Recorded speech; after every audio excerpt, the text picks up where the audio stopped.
There's a common prayer that says, I think it's called the Serenity Prayer. It says, Lord, grant me the wisdom to understand the things I can change and the things I can change. I believe it goes like that. Don't quote me, I'm a beginner on the Bible. But the point I'm trying to make here is every time you point fingers, there are always three fingers pointing back at you. Every time you spend your time trying to blame someone, you are simply overlooking your own action. There's this book I read.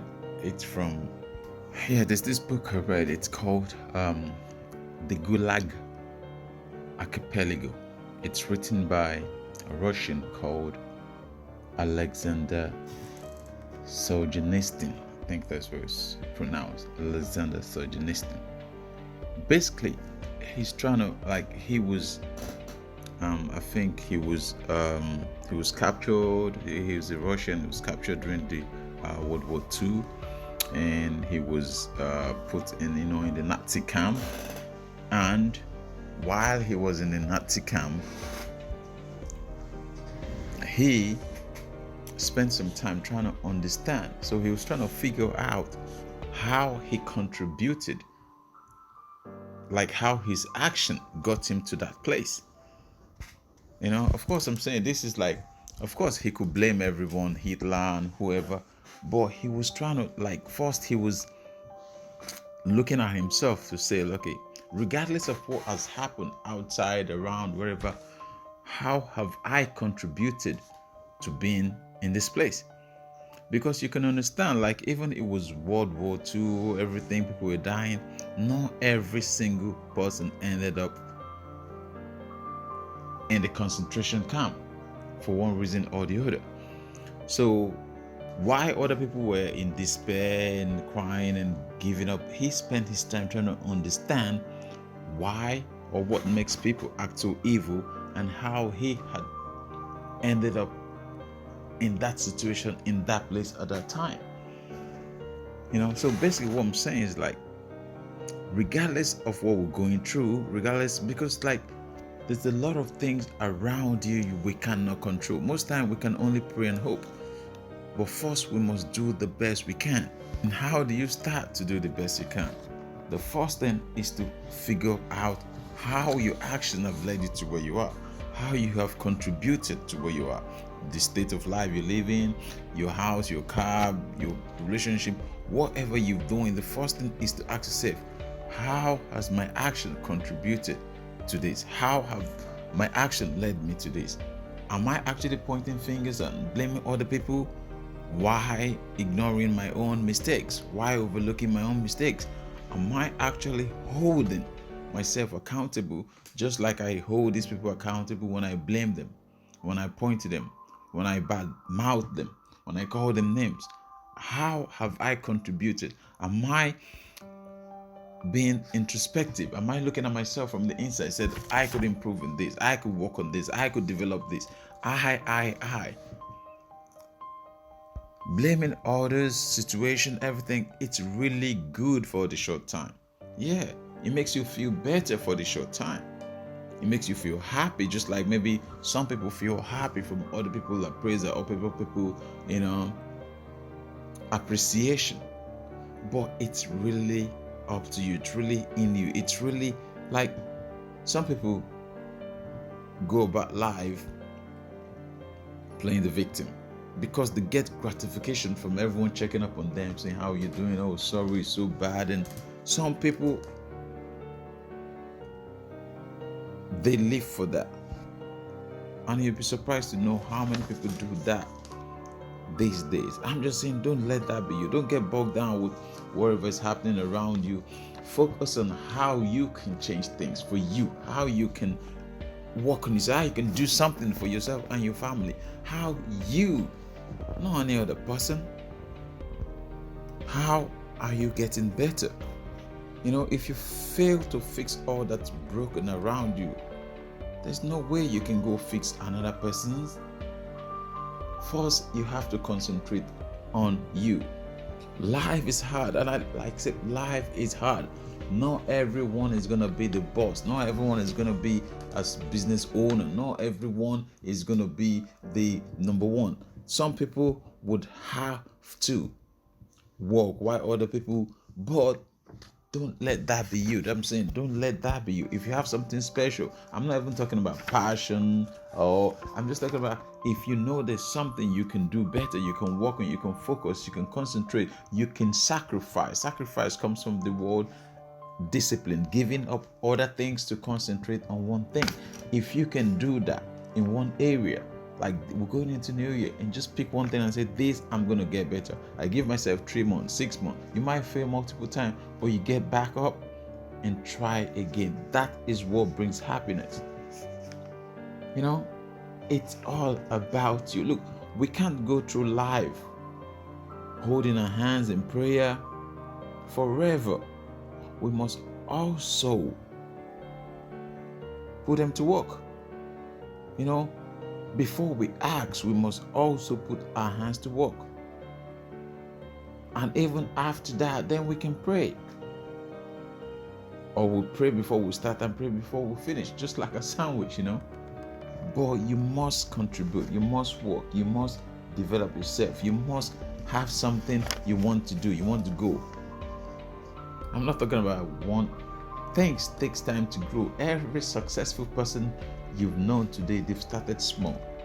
Apprentice, trainee, and they start climbing up the ladder. Even a lot of business owners, they started small. They say for every one win you have, there's 10 failures. And some people just give up at the first failure, like, no, I can't go through that anymore. It was too hard. I can't stand that. That was too much. But have you failed enough? It depends. That's why I'm going back to saying perception. It depends how you see failures. Some people see failures as just, oh, I'm not good enough. I've been rejected. I don't belong here.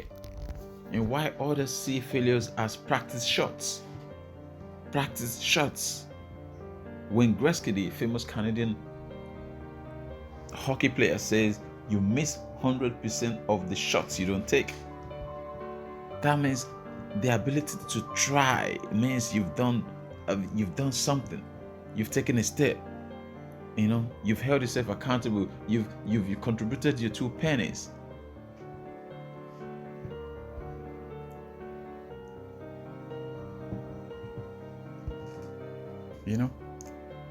If we go through life just holding or folding our hands, wishing and hoping and believing and praying without actually putting our hands to work. Tell me one person who's gone through life just hoping and wishing and praying and everything has turned out. Even the most prayerful people in this world, they work first and then they pray. Or they walk and pray. Even the Bible says walk and pray. You need both actions, or at least do something. Imagine going through life just holding out your hands and begging people all day to help you, to change your life, to lift you, to take care of your kids, to feed your family, to house you, to pay your rent. Imagine going through life just begging.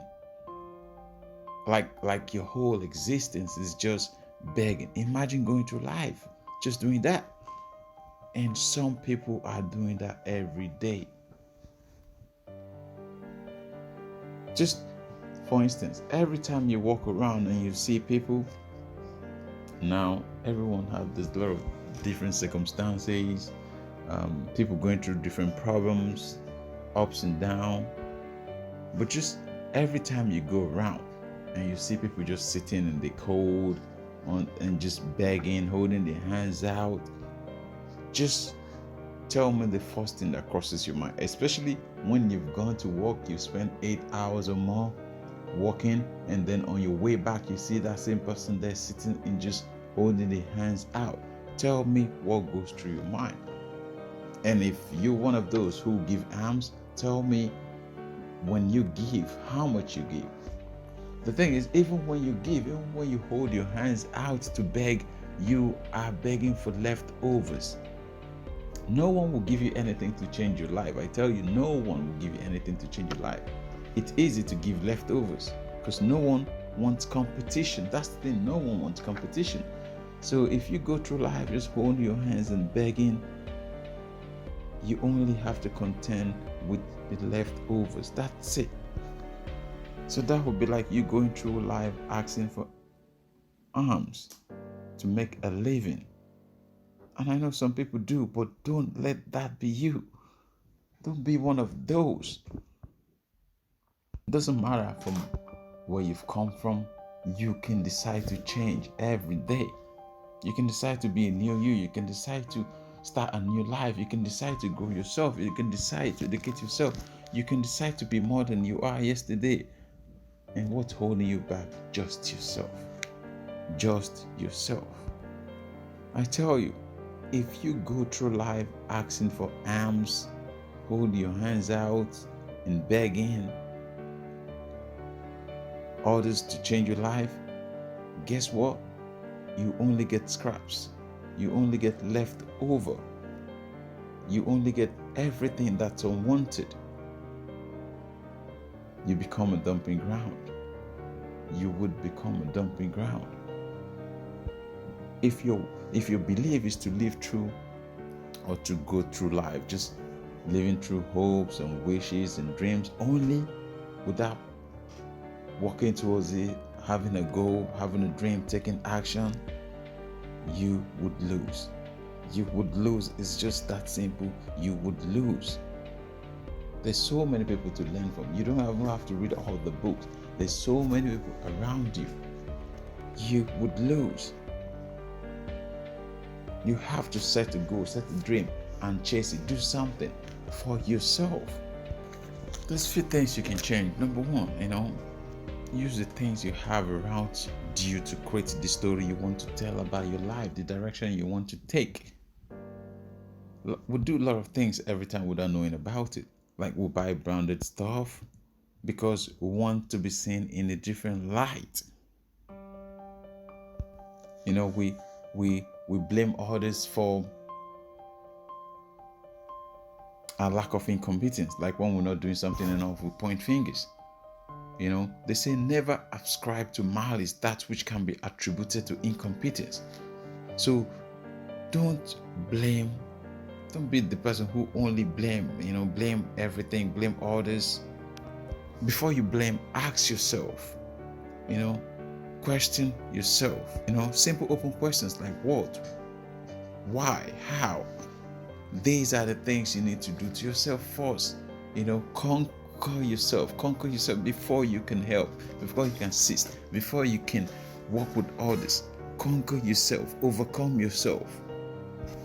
There's I think last I was listening to Jim Rohn, and he was saying, listen, if your mouth is open, you are not learning anything. So it's good to talk, be brief, but most time you should listen. Because of course your own story, you know everything about yourself, but listening means you are learning from someone. They say no man is your enemy, no man is your friend, but every man is your teacher. So listen. There might be one or two things you can take away from just simple open questions, conversation. We are what we do repeatedly. So that which you do repeatedly, that's who you are. That's what you've become. We have people who are excellent, who are very creative. It's not an act, it's a habit, it's consistent. They start small and they work on it. They grow, they get better. Focus on yourself. They say it's better to write for yourself and have no one praise you than to write for everyone and hate yourself. Self-focus, that's the growth. Self-education, everything is about self. And yet we focus so much on outside influences. And lastly, have a to-do list for your goal, for your life. You have a a shopping list. So why can't you have a to-do list for your life, for your goal? 1 year, 2 years, 3 years, even a month, 2 months, 6 months. Most time you never go to the shop without a shopping list, because then you end up buying rubbish. That's the same way. If you go through life without a life list, you end up putting rubbish into your life.